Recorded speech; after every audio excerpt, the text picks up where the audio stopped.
Vítajte vlastne na tejto prezentácii, ktorá vlastne je nazvaná, že nazval som ju takýmto štýlom, možno nepekným, ale že objavenie tzv. Nechcených duší.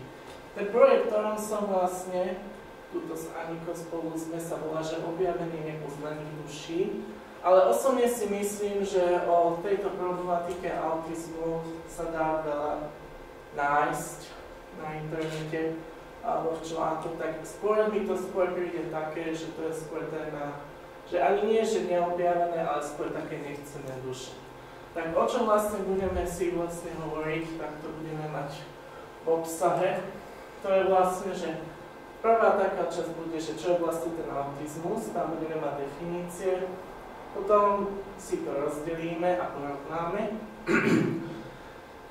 Ďalej budeme definovať základné viditeľné znaky a prejavy.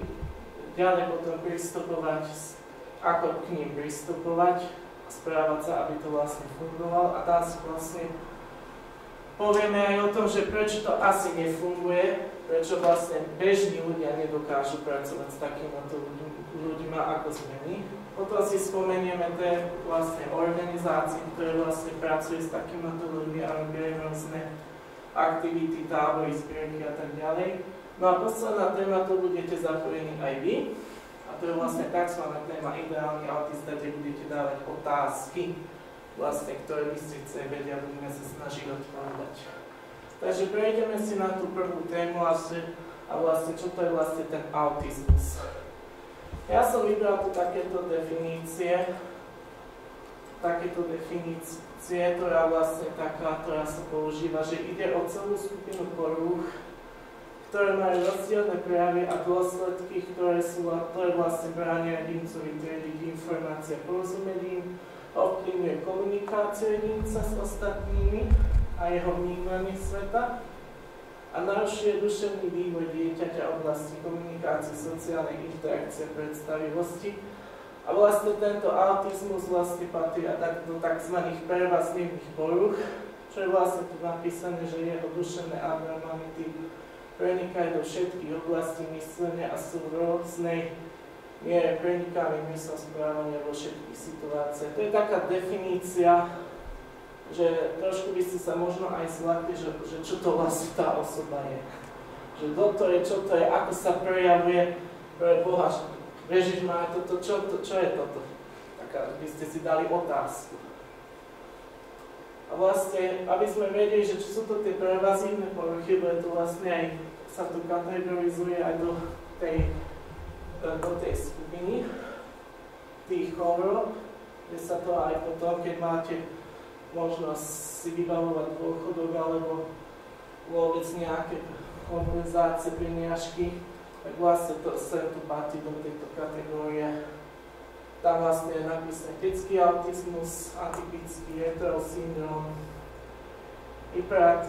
hyperaktívna porucha, aj ten tzv. Aspergerov syndrom. Takže toto je vlastne tá skupina, kde vlastne patrí vlastne tento autizmus.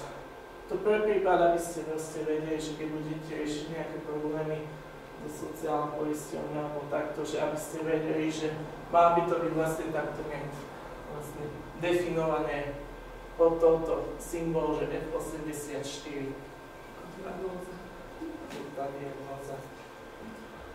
No ja som vlastne vymyslel takú jednoduchšiu definíciu, aby ste si vedeli proste predstaviť, že vlastne, aký to je vlastne ten autista a že kde je vlastne problém, že asi prečo sa tak správa, prečo tak reaguje.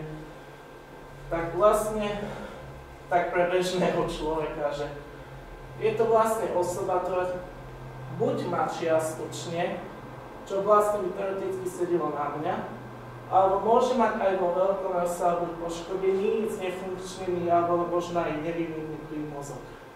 To znamená, že to mozgu mi to funguje tak, že niektoré časti mozgu nefungujú v poriadku, ale sú nejaké oblasti, kde vlastne tzv. Tá biela alebo šedá kôra, ktorá vlastne je hluchá, nefunguje. To je vlastne, ako by ste mali kvetinu, ktorá je nejak vyrastená, má listy nejaké zelené poriadku, ale nejaké sú tam aj odumreté už. A už vlastne tie odumreté časti z tej kvetiny už proste sa nikdy neobnovia, proste zostanú nefunkčné. A vlastne takto to nejak podobne funguje to v našom mozgu. Takže vlastne je to takto. No a ďalší taký bod, ktorý je dôležitý, je v tom, že neexistuje proste podobnosť, že nájdete rovnakého človeka s takýmto ochorením a že každý z nás je originál. Proste nie sme podobní s Lukým ani ja. Máme úplne rozdielne správanie, takže tým pádom musíte k takémuto človekovi aj pristupovať inak a nie proste rovnako. No a takáto veľmi dôležitá tiež veta, že tiež sa vlastne osobnosť sa autistu nedá. A tiež taká poučná vec, ktorú by si teoreticky mali zapamätať. V podstate už tí postarší autisti, takýchto roku, tých 15 rokov, že je to proste nevyliečiteľná diagnóza a aj samotný autista sa musí s tým naučiť žiť, lebo inú možnosť proste nemá. Neexistuje nejaká forma, že proste ten autizmus vy vyhodíte z hlavy, že ma urobíte tzv. Zdravého, lebo proste tak ako reagujem, tak ako sa vyjadrujem správne, to proste je v tom zahrnuté. A zase pre vás bežných ľudí ho musíte prejsť takému aktíne. No ideme si rozdeliť ten autizmus, lebo sa to rozdeľuje do rôznych kategórií. Ja som vlastne vybral také dve kategórie, ktoré sú, a to je vlastne podľa funkčnosti. To vlastne, že ako sa tá osoba správa vo svojom bežnom živote a vykonáva aj tie svoje bežné úlohy. A tam vlastne rozdeľujeme do takýchto, dá sa povedať, 4 častí. To je tzv. Nízkofunkčný autista, stredne funkčný autista, vysokofunkčný autista a ešte tam patrí taká kategória, že Aspergerov syndrom, aj keď sa to klasifikuje možno zvlášť, ale ja by som to osobne... Vlastne ten vysokofunkčný autista a Aspergerov syndrom je skoro niečo podobné.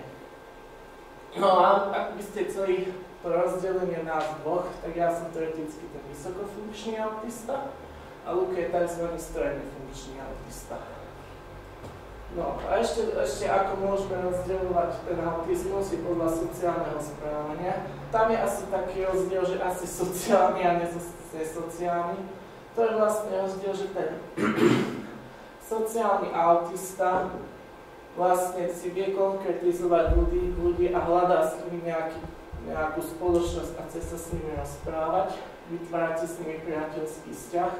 A ten tzv. Nesociálny je vlastne taký, že osobne si myslím, že väčšinou funguje na takom princípe, že ani nevie, že to človek, ktorý sa možno vy konkrétne s ním takýmto človekom rozprávate, on asi ani nepovažuje, že je to osoba. Že je to možno vec, možno nejaké len zvuky. Proste nevníma tú osobu, vníma len to, čo svoje, nevníma ľudí. Takže tam je asi takýto rozdiel. U sociálnych je to také, že to funguje, že vie si konkretizovať, že týmto sa chcem hrať, s týmto sa nechcem hrať, s týmto sa chcem rozprávať, tohto sa bojím, ale ten nesociálny je taký, že tam ťažko je proste povedať, že vie si vybrať a vie aj vnímať nejakú osobu. No tuto máme takú špeciálnu vec. Budeme si to trošku tak grafikovo ukazovať. Tam som nakreslil takýto graf. To je také možno zvláštna vec na porovnávanie u autizmu, ale podľa charakteristiky, že ako vlastne konkrétne takéto rozdelenie funguje. Tak máme tam také kolónky, prejdeme si najprv to rozdelenie, že čo tam, aké sú kolónky. Je tam vlastne kolónka, že výnimočné schopnosti. To sú vlastne schopnosti, čo my alebo ovládame nadpriemerne, alebo úplne ako bežná osoba, alebo viac. To ste si možno už niektorí všimli, že mám takéto schopnosti, čo nemá bežný človek. Potom máme tam, že kolónku citlivosť na zlé podnety. Sú tam nejaké činnosti, zvuky, dotyky, nejaký dav ľudí alebo pohyb ľudí, napríklad aj nejaké nepochopené informácie alebo vety.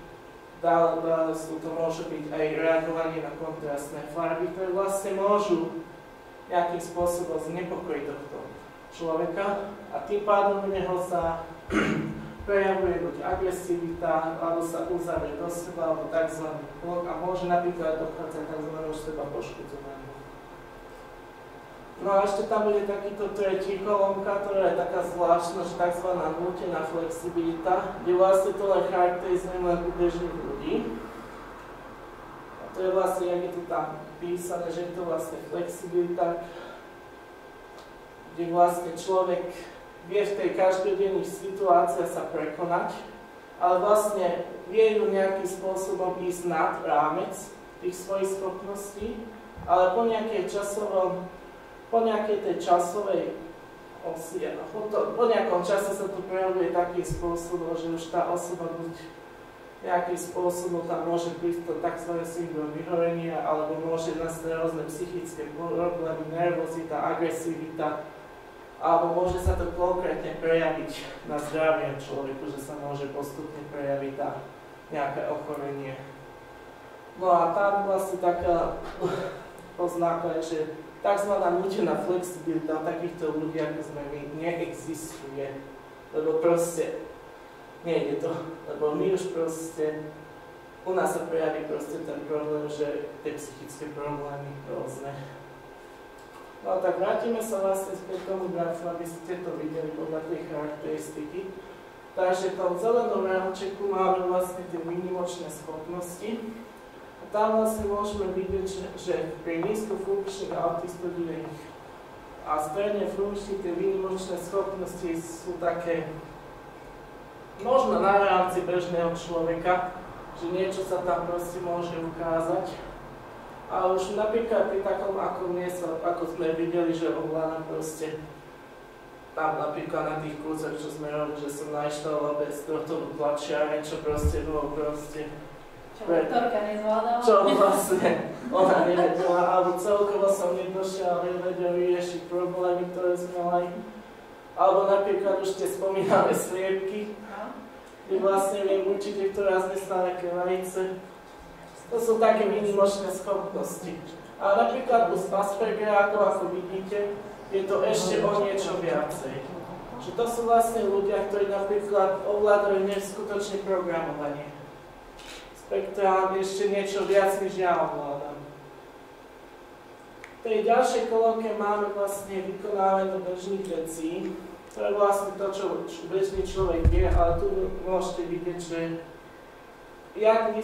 nízkofunkčný autista a stredne funkčný nedokáže fungovať bez nejakej pomoci toho druhého.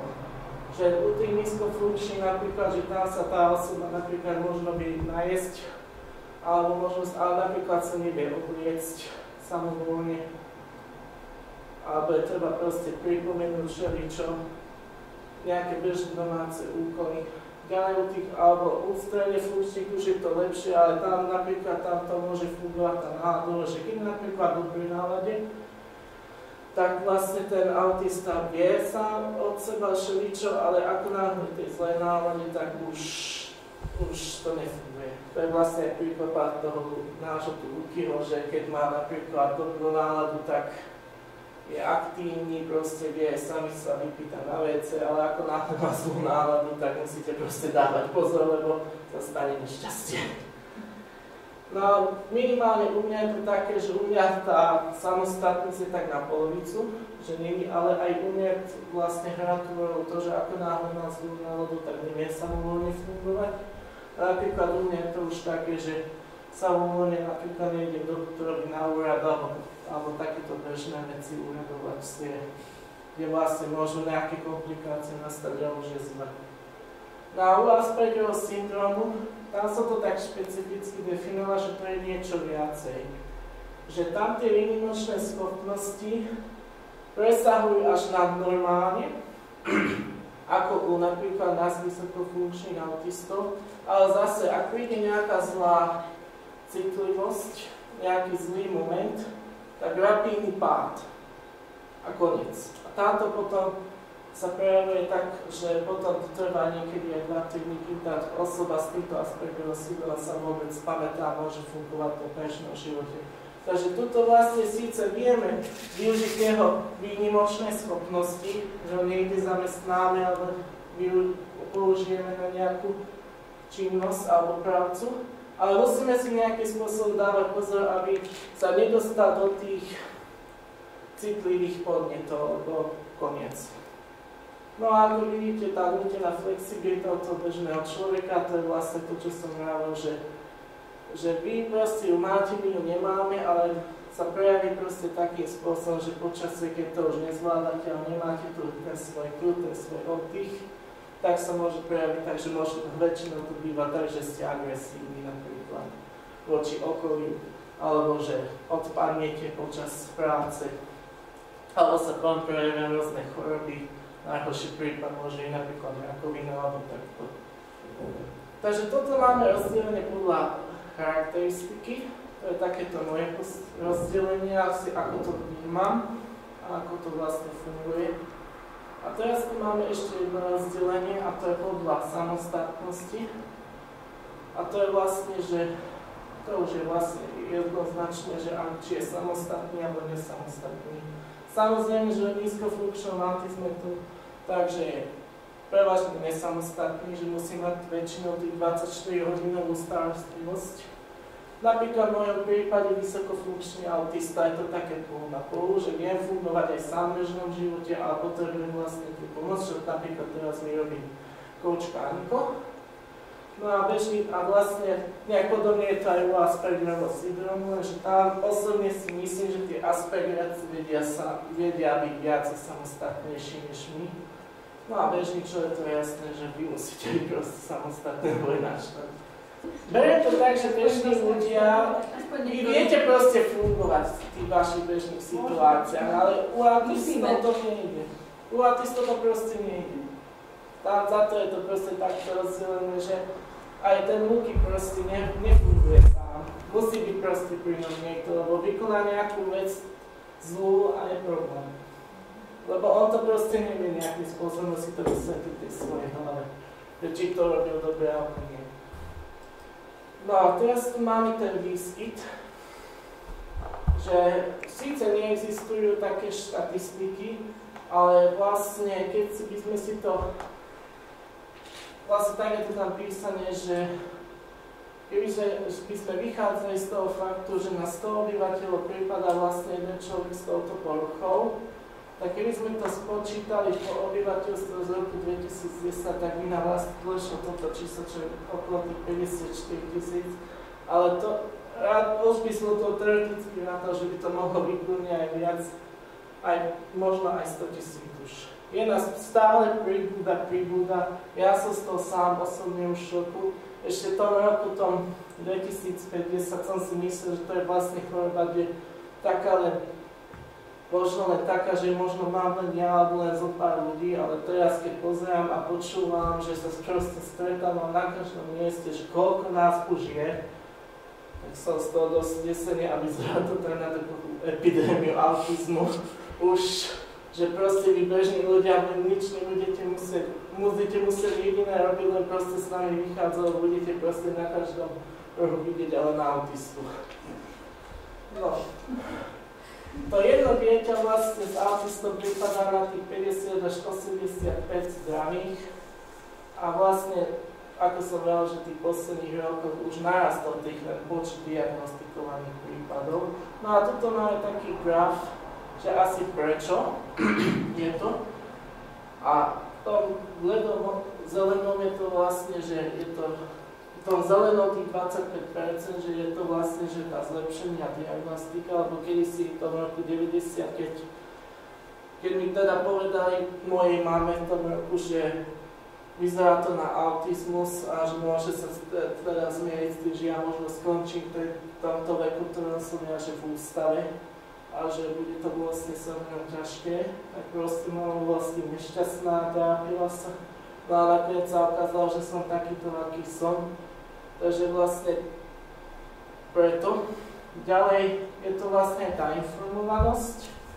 Takým príkladom môže byť aj vyšší vek samotného toho rodiča, že tam sa to môže prejaviť. Ďalší myslím si, že demografické a geografické príčiny a tých 46% ešte stále sa teoreticky nevie, že prečo. Ja ináč osobne si myslím, že problémom vlastne toho, že prečo je toľko autizmu a prečo vlastne táto choroba je, že je to vlastne klíma. Tá klíma, ktorá sa neustále zhoršuje, ktorá, ako vidíte, neustále striedanie horúceho počasia s búrkami, záplavy, hurikány, tornáda a tak ďalej, že asi pravdepodobne tie neustále striedanie vysokého a nízkeho tlaku asi pravdepodobne spôsobuje to, že asi sa rodia takéto deti s týmto ochorením. Ale nie som lekár, takže vám to neviem proste potvrdiť. No a teraz prejdeme na takú kolónku, že viditeľné príznaky. No a tuto som napísal asi také viditeľné príznaky, ktoré by ste si bežní ľudia mohli všimnúť a mohli by ste si nejakým spôsobom povedať, že aha, toto môže byť vlastne človek, ktorý môže mať takéto ochorenie.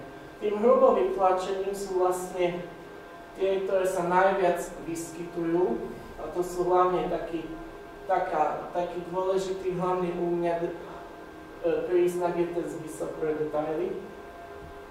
Potom je to opakovanie tých činností, tá obmedzená komunikácia, aj u mňa je tá komunikácia taká kostebatá, že to aj počujete. Ďalej je to tá chýbajúca flexibilita, to je to, že čo som aj ukazoval v tom grafe, že proste my nemôžeme ísť nad rámec, že my sme na nejaké roviny a tým pádom nevieme zvládnuť napríklad 8-hodinové roboty, že sa proste za 2-3 dní zosypeme. Ďalej je to doslovné pochopenie, že autistovi, keď nejakým spôsobom hovoríte nejaké vety alebo chcete mu niečo povedať, že nemusí to pochopiť tak, ako to vy chcete a pochopiť to doslova tak, jak je to povedané. A potom taký veľmi dôležitý bod si myslím, že je to mozgové myslenie posunuté o 6 a viac rokov dozadu ako u zdravých ľudí. To je príklad minimálne u mňa, že ja nie som teoreticky 24-ročný človek, ktorý tu práve teraz stojí a rozpráva, ale teoreticky myslím ako 18-ročný puberťák. A proste aj takéto stavy mám. A teoreticky napríklad u Lukyho je to ešte viacej posunuté, lebo teoreticky tiež má 24 rokov, ale proste sa správa ako 12-ročný. Takže to je ten dôležitý bod, že keď chcete proste pristupovať s takýmto človekom, musíte si proste uvedomiť to, že ten minimálny vek je ten 6 a pri tých stredne a nízkofunkčných autistov môže byť aj viac. Takže nemá proste také predpoklady, že teraz vidíte 24-ročného človeka, tak musí sa takto správať, musí takto rozmýšľať, proste tak nerozmýšľame. No a potom sú tu ešte ďalšie také, ako je ten chýbajúci očný kontakt, ktorý je neskutočne nám neviditeľný. Tie nezvyčajné záujmy, to si potom ukážem na svojich. A napríklad u Lukyho tie nezvyčajné záujmy sú spoločenské hry, od ktorých sa neodtrhne, ako je Pexeso, Scrabble a tak ďalej, karty. To proste s ním len to hrať, iné nič. Niektorí autisti nejakým spôsobom nevnímajú tú realitu, majú tzv. Vlastný svet. Teoreticky ten vlastný svet mám v určitých okamihoch aj ja, ale ja zase vnímam tú realitu. Ale sú takí autisti, ktorí absolútne nevnímajú tú realitu. Tie netypické spôsoby chovania, napríklad takého jedného poznám, ktorý má takéto netypické spôsoby chovania, že nejaké také grimasy robí proste počas toho, ako proste napríklad s jedným plynom. Ďalej, tzv. Monológ, to je vlastne to, keď si človek vlastne hovorí sám sebe. U mňa sa to väčšinou prejavuje v tých nočných hodinách, keď sa ide spať. Že mám neustále monológy, keď si napríklad predstavujem, že napríklad budem mať tú prezentáciu, budem tu rozprávať, že čo mám hovoriť a nakoniec to dopadne tak, že zabudne kopu veci povedať. Ale napríklad u niektorých je to vlastne tak, že ten monológ sa prejaví počas bežného dňa, že si sami zo sebou rozprávajú. No a samozrejme ešte aj tá úprimnosť, že keď už teda pracujete s takýmto človekom, tak väčšinou ten autista je vlastne taký, že je milý proste ku vám, že nie je nejaký, že just vám chce ubližiť a snaží sa byť proste milý pracovať s nami a brať nás ako za kamaráta alebo priateľa. No a ešte taký jediný príznak, ktorý som tam dal, viditeľný, je tzv. Príznaky skoliózy, zrobenosť alebo krivá chôdza. U mňa je to teoretické aj zrobenosť, aj trochu aj krivá chôdza, ale u niektorí sú na tom ešte horšie, ja som ako tak na tom. Ale čo som videl všetkých skoro autistov zatiaľ, tak ten príznak je vždy tam nejaký. Buď tá skolióza, alebo tá krivá chôdza. No a teraz si ukážeme takzvanú ďalšiu graf, a je to takzvaná krivka správania. Čo to vlastne je? Názorne som to do takejto osy, že v x-ovej osi máme nejaký časový priebeh, a to je ten týždeň, a tej y-ovej osi máme vlastne tú percentualitu toho správania, že hore je vlastne plusové a v tej záporne minusové.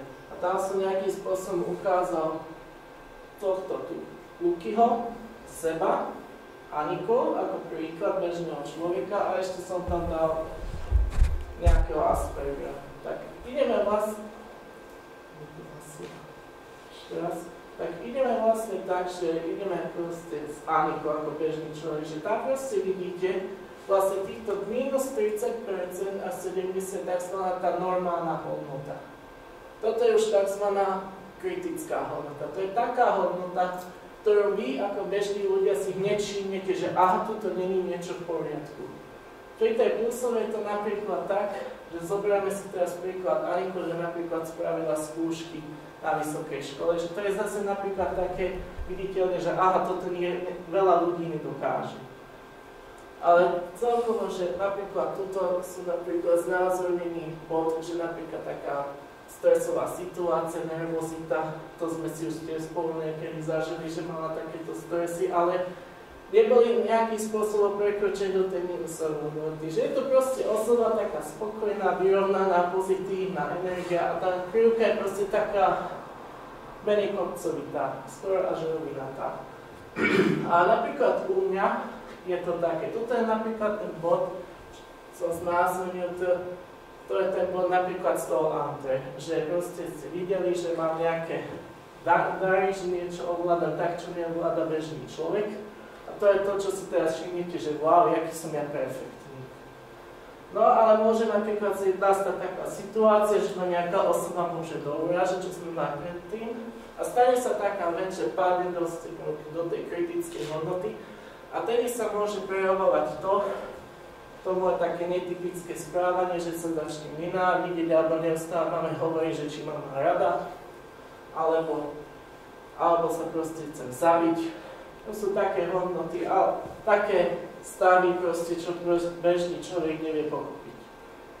Ale to vždy závisí od takého momentu. A potom proste musí prísť nejaká fáza uklonenia, aby som sa vôbec dostal do nejakého dobrého stavu. A zase môže prísť, napríklad tu som znázornil, že idem niekam, že idem v zámku a teraz je strašne veľa ľudí v vlaku a teraz zase začínam mať tie svoje stresy.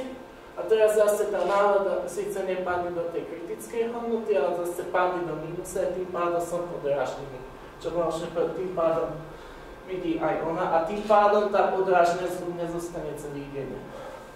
Takže toto je asi taký spôsob správania sa u mňa, ale napríklad taký kritickejší spôsob je Luky, ako vidíte. Napríklad, že toto je napríklad fáza, že tu bolo ešte v pohode, teraz napríklad nastala nejaká nečakaná reakcia, môže to byť niečo, čo on si nevie vysvetliť v svojej hlave a tým pádom padne do tejto kritickej hodnoty. Tým pádom začne sa prejavovať netypické správanie, také ako keby stresivý, úplne vystresovaný, nechce proste ísť von, nechce sa proste s nikým rozprávať, tak potom prišla fáza, že som prišiel za nimi, aj sme si to vydiskutovali, dal som pozornosť tým, že sme začali sa nejak spolu hrať, cez spoločenské hry.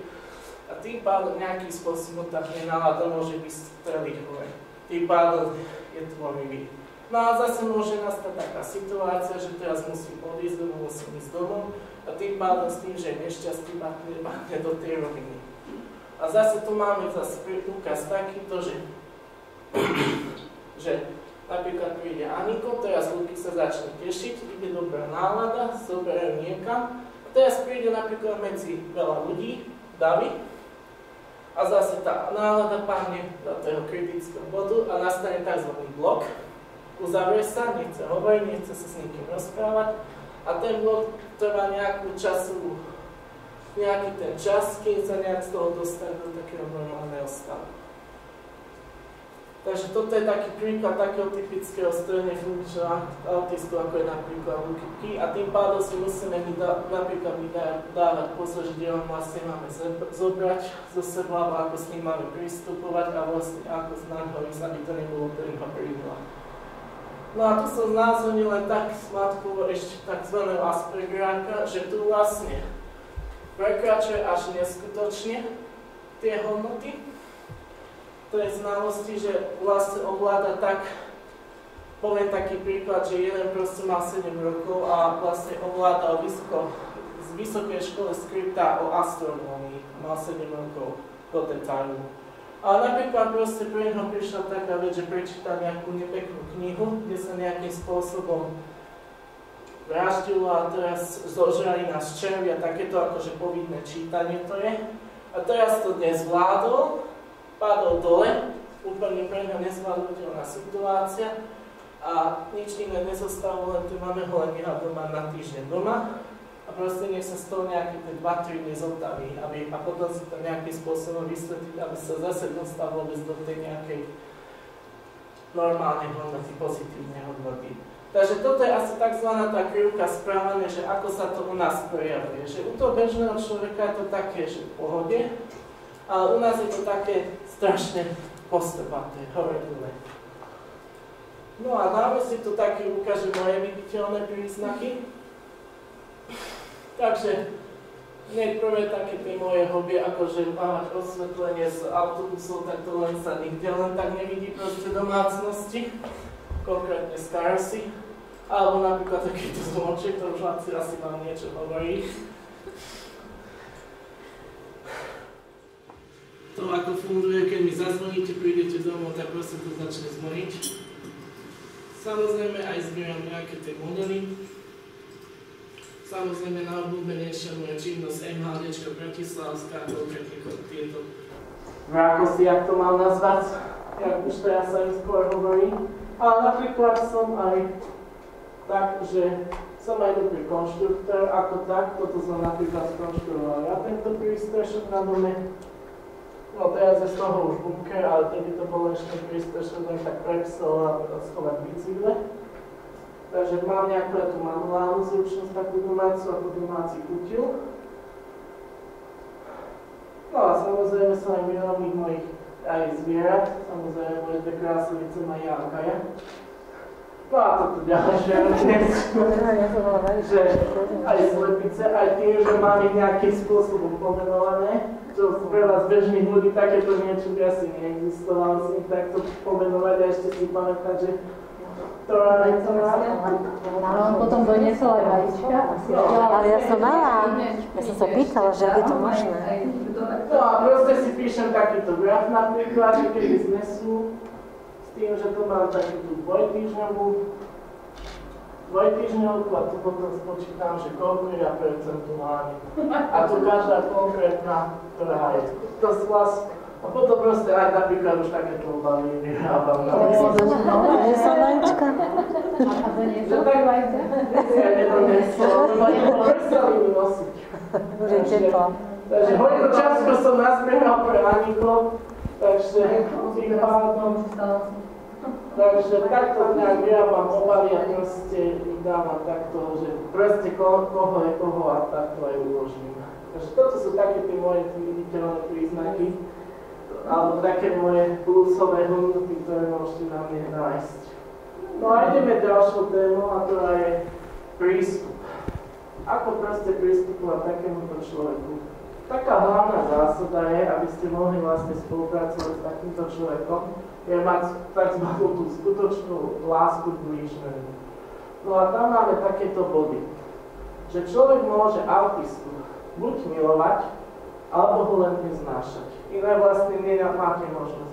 A toto vlastne platí aj v bežnej spoločnosti, že keď máte niekoho radi, tak ho máte radi. A keď niekoho nemáte radi, tak ho proste nemáte radi.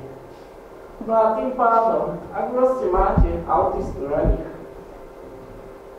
tak viete s ním viesť primeranú komunikáciu, prispôsobiť sa k jeho koníčkom, vytvárať také aktivity, aby boli napríklad pre neho zábavné, pre neho napríklad pre nás pekná spomienka.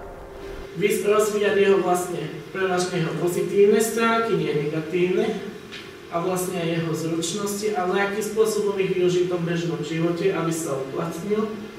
Rešpektovať ho a vyhýbať sa hlavne tým zlým situáciám, aby proste nejakým spôsobom sa neprejavil jeho zlý stav. No ale je to aj vlastne aj naopak, že ak proste toho autistu nemáte radi, alebo ho neznášate, alebo ho proste nechcete vidieť, tak robíte presný opak. Využívate proste napríklad jeho negatívne stránky, čo väčšina týchto autistov má, a nejakým spôsobom potom dokazujete, že tá osoba je zle vychovaná. Máte napríklad aj ponižujúce akty a nepochopenú kritiku, čo si aj ja dosť v tomto mojom bežnom živote zažívam. Potom väčšinou by ste dávali proste nesplniteľné očakávania, to nejakým spôsobom argumentujete, že nejakého spôsobom silou vôle alebo s donútením ho to viete naučiť, čo väčšinou potom býva kamenný úrazu, že to proste sa nedá. Zase napríklad využívate výsmešné metódy, alebo to, čo veľa ľudí robí ako najväčšiu chybu, je, že porovnávate. Že porovnávate nejakú horšiu diagnózu, alebo napríklad, že by ste porovnávali mňa s Lukym. Čo zase sa nemôže. Proste nie je to. Každý sme iný. No a ďalej vlastne máme, že každému musíme vlastne pristupovať tak, ako to on chce. Že nie rovnako, že nemôžete proste pristupovať ku mne takisto a takisto pristupovať k Lukymu. Aliko musí pristupovať ku mne ináč, Lukymu musí ináč, tomu tretiemu klientovi ináč. Nemôže proste rovnako. Lebo sme každý vlastne originál. Zase tak, jak som aj spomenul, že vyhýbame sa situácia, takým situáciám alebo úlohám, ktoré by mohli proste byť pre ňu buď znepokojúce alebo zle zvládateľné. Ďalej taká veta je tam, že mať úctu jedinečnosti k druhej osoby, to znamená, že nevychádzať z pozície, že my zdraví sme tzv. Šéf vedúci, že vieme nejakým spôsobom spoločne pracovať, asi tak by som to povedal.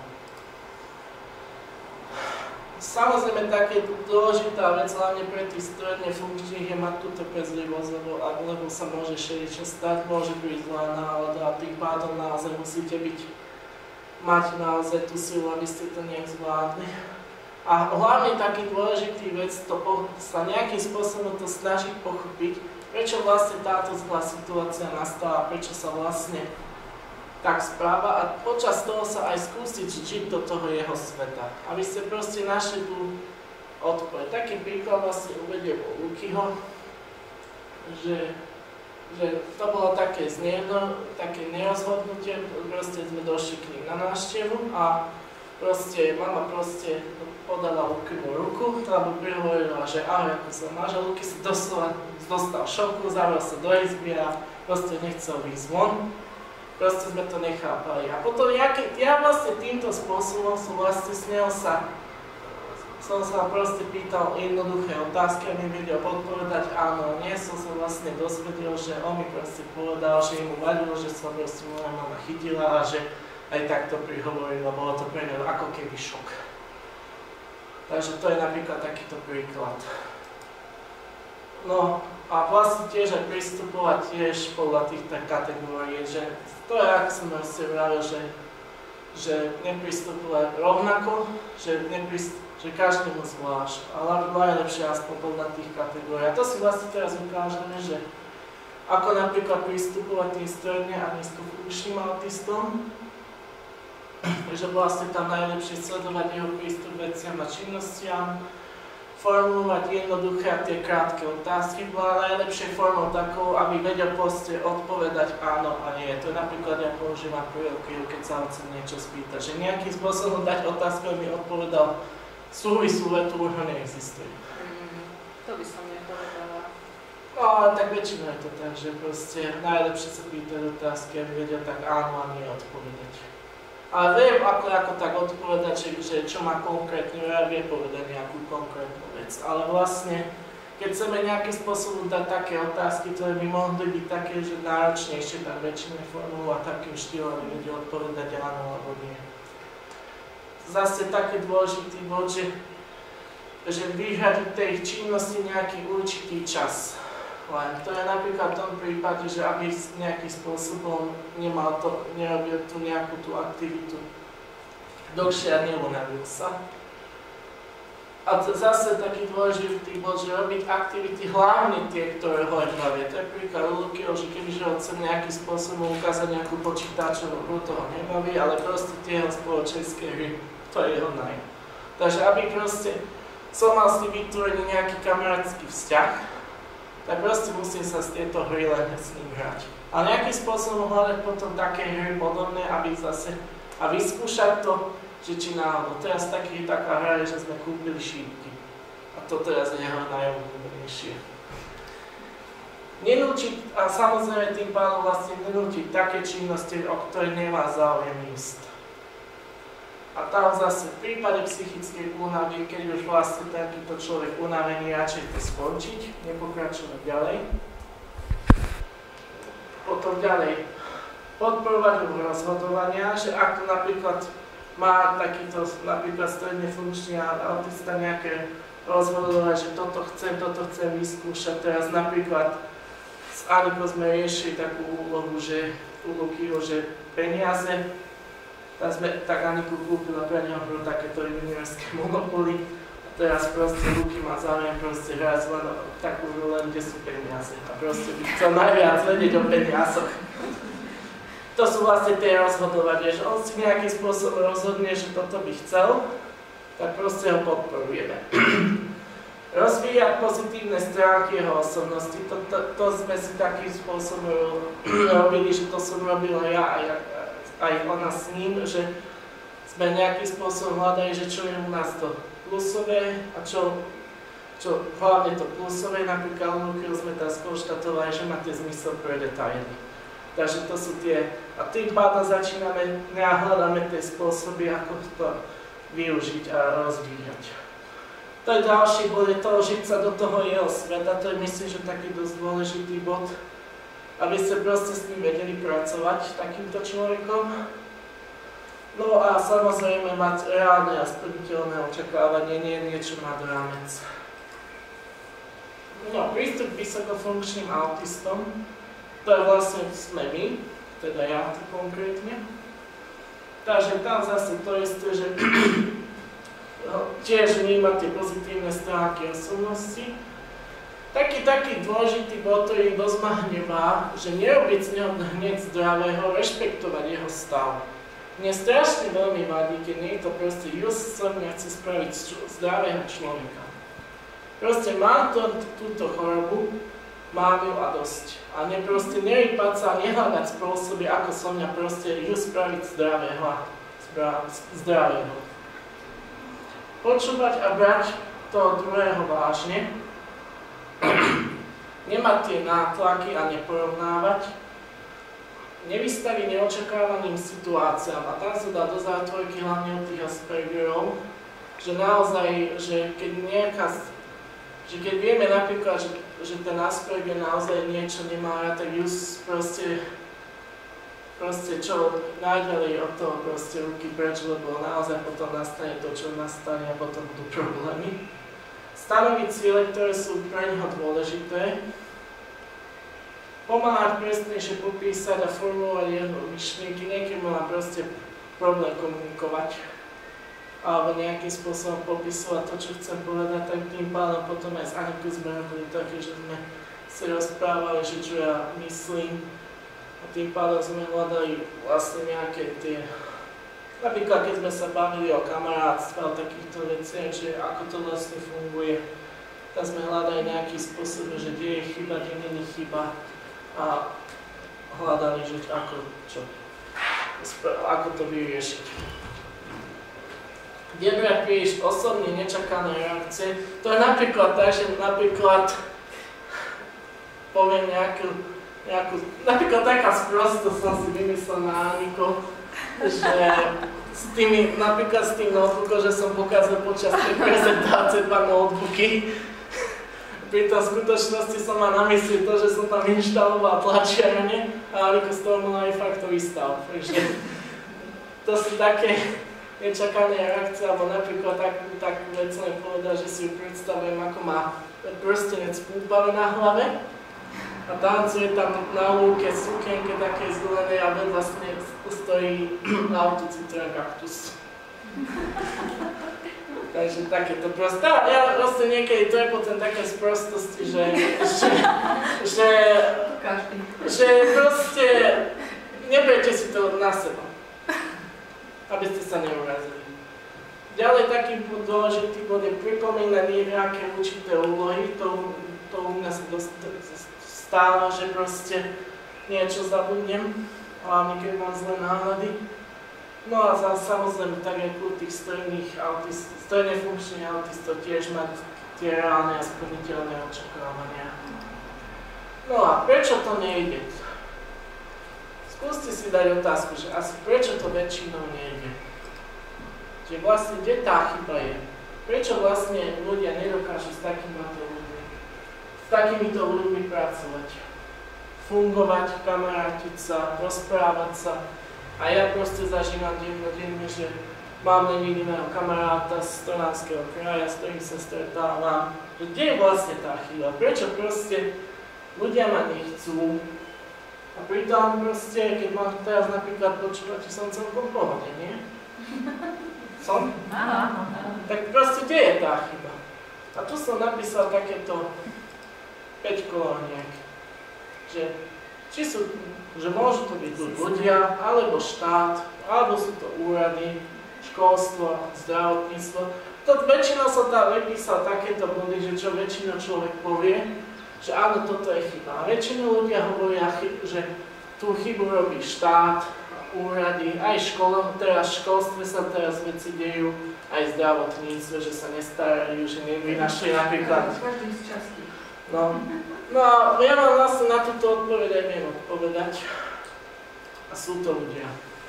Nie je to ani jedno z tých, tam ani úrady, ani školstvo, ani zdravotníctvo, ani nič. Ste to vlastne vy, bežní ľudia. A prečo je to tak? To si môžeme povedať. Väčšinou je to kvôli tomu, že tú problematiku ani nie je pre nich problém, že pochopí, keď si oni prečítajú. Ale skôr je tam problém, že pre týchto ľudí, ktorí nechcú proste spracovať alebo proste vychádzať s takýmito ľuďmi, ktorí majú takéto ochorenie, vlastne to, že väčšinou napríklad, ja som to napísal, príde, že ponižujúce, aby napríklad pristupovali k prípadu Lukio, že má 24 rokov a správa sa ako 12 ročný, že to je proste nepredstaviteľné, aby som proste vidím 24 ročný a teraz proste musí byť 20 ročný, musí sa tak správať, musí toto vedieť. Alebo napríklad nedokáže proste tolerovať záujmy. To napríklad aj u Lukyho je, aj u mňa tam moje MHDčka nevedia proste pochopiť, jak to môže mať rád, lebo napríklad, že to nie je populárne, nie je to trendy. A tiež napríklad príde im ponižujúce, aby hľadali spôsoby prístupu k autistu, aby to bolo pre neho čo najjednoduchšie a používať tam asi tú silu vôle, tzv. Tú tvrdú silu, že prejdem im dneska to také, možno aj veľa ľudí už možno aj povedalo tak, že to, čo napríklad robí tá moja koučka, že proste s nama teraz spolupracuje, že pre veľa ľudí je to také, že prečo takto? Prečo nie ináč? Že veľa ľudí strašne by používalo na týchto autistov tú tzv. Silu vôle, že musíš toto vedieť, musíš hento vedieť. No a potom príde taká situácia, že koniec. Že proste ten človek s tým autizmom prestane proste buď komunikovať, alebo sa nezaujímať o realitu. A tedy sú veľké problémy. No a tento problém, čo som si ja osobne všimol, sa hlavne týkal mladých ľudí. Tým pádom aj vidíte, že ja som tak strašne populárny, že proste sa nikto nechce so mnou baviť a že ma majú len za blázna. Ktorý by ma najradšej strčili niekde na psychiatrickú liečenú, niekde do klietky, ešte aj medzi opicami zavázaného v nejakom bielom plášti. To som si počúval celé roky. A že, no a tým pádom aj takto. Ale však to teoretické vy samotný počujete, že už napríklad na tých školách je to napríklad, že mal som proste kamaráta, on má tiež brata autistu, Aspergerka, pardon. Začal chodiť vlastne do strednej školy, že prvé tie 2 mesiace pohode všetko fungovalo, lebo bol aj veľmi milý, šikovný a začali ho tam šikonovať za to, že ako sa mu správa. No a tým pádom to skončilo tak, že on do tej školy už nechcel ísť a tým pádom museli zrušiť školu a zostal doma a úplne z toho vyhovadili. Nechce proste poriadne ani ísť medzi ľudí. No a to je vlastne kvôli takýmto sprostostiam. Že proste tým, že pravdepodobne tí jeho spolužiaci proste nechceli ho tolerovať takého, ako ich mielových, to prišlo proste ponižujúce. Lebo by proste strátili svoje ego, svoju hrdosť, aby proste sa nejak iným spôsobom správali, alebo prísť lepším spôsobom, alebo pre neho správali tak, aby to fungovalo. Väčšinou túto problematiku vedia pochopiť skôr tie staršie ročníky, čo už majú už majú tú svoju rodinu alebo už vedia, že čo je to tá zodpovednosť a vedia, ako fungovať v bežnom živote. Alebo ak sa aj nájde tá mladá osoba z tých mladých, tak väčšinou je to taká, ktorá si sama niečo sama prežila v tom svojom živote, niečo zlé. To je vlastne ten prípad toho môjho kamaráta, že on si väčšinou prežil svoju šikanu, tak za to sme asi takí dobrí kamoši. No a tým pádom, že ten nezáujem u ľudí o tú problematiku autizmu vlastne ako keby práve zneužívajú alebo využívajú, alebo tak zabúdajú vlastne tie strany alebo tie subjekty, ktoré by mali skôr pomáhať. To je vlastne ten štát, úrady a škola. A vlastne za to tým pádom možno sú také prípady, že napríklad nemajú takíto ľudia nejakú podporu alebo majú pokašraní invalidných dôchodov, lebo práve tie úrady vedia, že tým, že ľudia sa nezaujímajú o takýchto ľudí, tak vedia proste využiť tú situáciu, ale proste takéhoto človeka vedeli poškodiť. Lebo proste to ja mám proste v tom živote, že aj ja mám proste napríklad pokašraný dôchodok, že ho mám len čiastočný a neplný. No a tiež tým, že aj moja rodina sa proste nezaujíma o mňa, tiež by najradšej mala celá ilúzle urobiť sa mňa starého, tak to tak aj funguje, že sme si nevieme ani radi. Potom nevieme, ako proste to využiť a ísť bojovať proti takýmto stranám. Takže to je vlastne, toto máte proste opísanú tú problematiku, že prečo to vlastne nejde a vlastne toto je ten dôvod, ktorý si ja myslím, že je tak, ale podľa mňa aj pravdivý. Prejdeme do tej ďalšej také téme, a to sú tie organizácie. Veľmi takou najstaršou organizáciou je vlastne tá SPOZA, ktorá je vlastne v Bratislave a je tu vlastne spoločnosť na pomoc osobám s autizmom. A vlastne ich cieľom je presadzovať a podporovať všetky opatrenia a aktivity, ktoré budú zlepšovať podmienky a kvalitu života autistov a ich rodín. No a tým pádom vlastne oni vymysleli tento projekt, ktorý sme vlastne my dvaja. Je to vlastne ten projekt objavenia nepoznaných príležitostí alebo duší, kde vlastne oni sa chcú zamerať na tú sociálnu rehabilitáciu, začleniť autistov do toho bežného života a právo mať vlastne aj prácu a byť užitočným členom spoločnosti. To znamená, že tá moja koučka vlastne dostala nejaká škola vybraná, dostala vlastne nás troch a tým pádom vlastne ešte chodí nejakým spôsobom, študuje nejaké nové informácie o nás a vlastne ako by mala fungovať a jej vlastne cieľom vlastne pre nás vlastne bolo spraviť pre nás nejaké tie rôzne úlohy a aktivity, aby nejakým spôsobom zistila, že aký sme, čo máme radi, že čo sú naše zlé nedostatky, čo sú naše obavy a vlastne čo vlastne by sme chceli robiť. A vlastne tým pádom, ja to nejak zhrnula do toho dokopy, tak teraz vlastne minimálne u mňa hľadáme tú prácu, aby nejakým spôsobom som mohol potom pracovať a spoločne riešime rôzne problematiky a úlohy, aj čo sa týka možno práce, ale aj toho bežného života. Je to tak, nie? No a ešte jedna taká organizácia je vlastne ten nitriansky KRAD, klub rodičov autistických detí, aby sa niečo hovorilo aj o Nitre, a to je vlastne spoločenstvo, ktoré sa nejakým spôsobom snaží informovať o problematike, organizujú rôzne aktivity, podujatia, či už tábory, pobyty.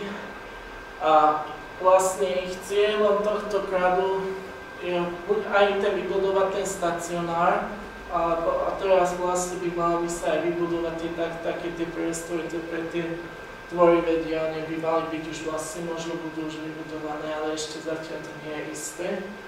Takže to vlastne napríklad teraz budú tam aj fotografie, no a tu budú aj tie fotografie, lebo máme aj taký Svetový deň povedomia o autizmu, to patrí do 2. apríla. A napríklad sa dialo napríklad aj taká vec, že tam vidíme europoslankyňu Župňanskú v strede a vlastne sme sa fotili s kolíkom.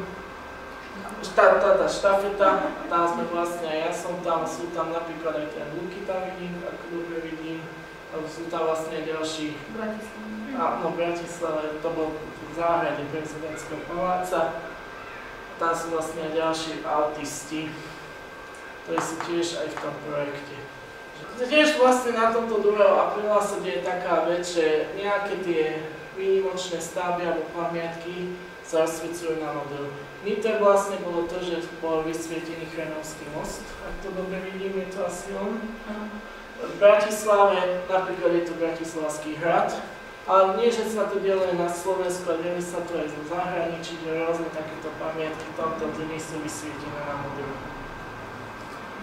No a napríklad teraz, čo sa dialo, bola taká spomienka a povedomne tiež o autizme sa dialo tu v Nitre, sa rozdávali vytvorené talenty, boli a rozdávali sa ceny, takže tiež sa hovorilo o Svetovom dni povedomia o autizme, takže tam proste boli aj nejaké ceny vytvorených diel, môžete pozrieť. No a samozrejme to taká fotka uchodená, že takto asi vyjasne tá naša práca z nás troch, že Janiku. Chodenie na čus? Áno, veď k tomu patrí. Želúky. Toto robíme prevažne stále. Tam je vidieť tú kreba, ale my sa učíme čítať, písať, to také spoločné. Takže toto sú také tie naše bežné aktivity, ktoré s ľudí robíme. Teraz prídeme k tej téme, že ideálny autista. A môžete sa začať pýtať otázky. Takú prvú otázku sa pýtala tu pani Silvia, ak si dobre pamätám meno, že či je, že či je dobre, ak autistovi neustále pripomíname bežné veci, ktoré má spraviť. Niekedy áno, niekedy nie. je to záujme, proste musíte proste konfrontovať to s rodičom, lebo vravím, že ak je dobrá nálada, sa nemusí, ale ako náhle je zlá nálada, tak je to najlepšie. Takže proste rodič vie najlepšie. Ale z tej situácie to vyplynie. No hej. Či áno, či nie. Rodič vie najlepšie, že či áno a či nie. Takže tam proste nejakým spôsobom riešiť to, že či on proste bude potom sprostý, alebo že nebude proste vedieť samovolne fungovať. O tom proste nie. Aj v mojom prípade je to tak, že koľkokrát sa proste stane, že ja si neopracujem veci, keď mám zlú náladu, alebo neodložím si právo a neostavím si mi to amatéristka od rána do večera. Ale napríklad, keď mám dobrú náladu, tak to viem sám spraviť. Takže tam záleží hlavne tá nálada. Najlepšie má mať dobré nálady a proste to funguje. Myslíš si, že stačí to pripomenúť a potom by si to urobil? Keď No, má zlú náladu? u mňa to tak je. Aj keď má zlú náladu? Nie. Niekedy áno, niekedy nie. Mama hovorí, že nie. Ale veľmi záleží, že aká je Náhle riešiš nejaký problém v tvojej hlave, koniec, nepočúvaš. Ale to je, každý nepočúvajú. 300 krát zopakujem. No tak môžete sa pýtať otázky. v tom autizme, kde sa ja vidím. No, však to. A neviem, do akej miery sa vidím, ako v niektorých tých... Môžete sa teraz pýtať takéto otázky na nás, aké máte proste. Čo by ste chceli o nás vedieť, alebo čo máte, aké máte predstavy. Kľudne každý položte. Budeme to riešiť. Že ako reagovať, keď je nahnevaný? Teda, nejaké známe tam na internete písali, že teda sa rozhnevá to dieťa, kričí a ono, ako to upokojiť? Nejak do kúde. Najlepšie asi tak, že keď je nahnevaný, tak... Niekde mimo zobrať a tak. Alebo odpútať ho proste od... Alebo nejakú inú činnosť. Áno, proste nejakým spôsobom ho odpútať. Ale z tej situácii ho zobrať niekde mimo. Zase u Verčík podľa mňa má taký dobrý vplyv, keď sa snažíme tak verbalizovať, že čo sa s ním deje, lebo možno, že on sám to nevie nejak si povedať, že čo sa... Záleží aj na dieťa, či malé, že... Popísať, Hej. Od malička nás naučili odpútať pozornosť, keď bol ešte malý. Niečím iným odpútať pozornosť, čo veľmi pomáhalo. Keď som desí niečo, napríklad pes ho napadol, tak chytro ho zobrať na ruky a zaujať ho niečím iným, čímkoľvek, čo som vedela, že zrazu zabudne, čo sa stalo a toto ho začne zaujímať. Teraz už keď je starší, napríklad posledný incident, čo sme mali, to je možno nejaký mesiac dozadu, že sme išli do Bratislavy a na stanici sme stretli môjho krstného syna, ktorí sú väčšine na kríž, lebo on je až príliš inteligentný a stále ho poučuje. A ja snahe udržať dobré rodinné vzťahy, som sa snažila s ním sa baviť aj s ním, ale s ním bol nahnevaný, takže by ma bol roztrhal na kusky. A už v tej Bratislave bol taký na mňa jedovatý, že už som sa bála aj slova povedať. A potom smečkali sme vlak, lebo mu to nejako vypadlo, že vlak je posunutý. A ja poďme cez Nové Zámky, keď sme skôr doma ešte viac nahnevaní. A nakoniec vysvetlo, že on by sa chcel ešte povoziť v autobuse.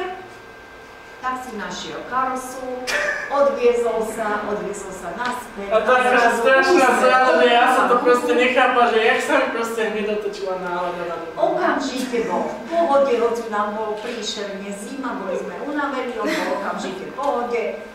Išli sme domov súce neskoro, ale už bolo všetko doma. No je to proste tak, že u týchto autistov veľmi vlastne aj tá okľudňovacia fáza je podobne zvuku, že napríklad, že tá reč toho človeka, že keď napríklad by ste sa dali takto dokopy, ja neviem, 5 skupín, by ste sa takým spôsobom začali debatiť, tak to mi strašne vadí. To už je u mňa bolesti hlavy proste preč odtiaľ. Ale to sú proste zvuky nerytmické, to sú proste zmiešané zvuky tónin rôznych rečí, že to proste nevadí, ale proste to sú rytmické zvuky. Aj hudba je proste rytmický zvuk. A u každého nejaký, za to sú prevažne tí autisti napríklad aj dobrí tej buď, že vedia hrať na nejaký nástroj, alebo nejakým spôsobom radi. Takže síce má doma zvierat, môžu mať akože zvieratko domáco, miláčika, a treba si proste uvedať, že oni proste tých zlý nálad a môžu zabudnúť, že treba sa o to aj riadne starať. Určite nepoužívate ukludňovacie účinky na takýchto ľudí, lieky, ktoré predpíše psychiatr alebo psychológ, lebo opačný účinok to má presne, že opačný účinok a to môže prísť do horších stavov a potom už to máte proste katastrofu. Takže za to vlastne píšem tieto postupy, aby ste proste vedeli, ako na takýchto ľudí pristupovať a nie ísť proste na lieky. Keď sa vrátime k tomu, čo napísal, alebo to, čo hovoril Juraj v tej prezentácii, že vlastne všetko, čo oni potrebujú, je tá láska k blížnemu, tak sa dostaneme k tomu, že prečo by sme podávali ten hormón šťastia, keď to môžeme aj prirodzene. Áno. Že tak, že od malička mu dáva najavo, že ste pri ňom, že ho máte radi takého, aký je, bez výhrad a že vždy stojíte pri ňom, aj vtedy, keď urobí chybu, treba sa s ním porozprávať, ale za každých okolností stáť pri ňom. Že nezatvárame vlastne pred týmto ľuďmi pred týmto artistami oči, lebo a či to vlastne chceme, alebo nechceme, sú vlastne ste ich súčasťou a my vlastne vy s nama.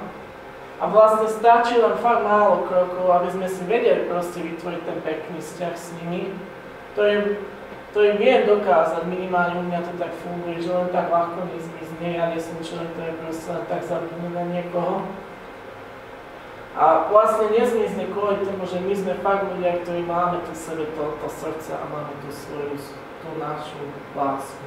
A to proste aj u Luky o to je tak, že proste stále sme kamaráti, stále sa spolu hráme, cvičíme. Takže vidíte proste ten príklad, že nie je tu žiadna katastrofa, že naozaj je to človek, s ktorým sa proste dá robiť, len si musím proste uvedomiť, že toto s ním môžem, toto nie. A hľadám proste tie cesty a tie spôsoby, ako proste s takýmto človekom ísť a aby sme proste vypracovali fungovali. A vlastne toto isté robia aj tá koučka s nami. Takže toto by vlastne bolo všetko o tomto autizme. Ďakujem, že ste boli pozorní a vydržali to. My ďakujeme.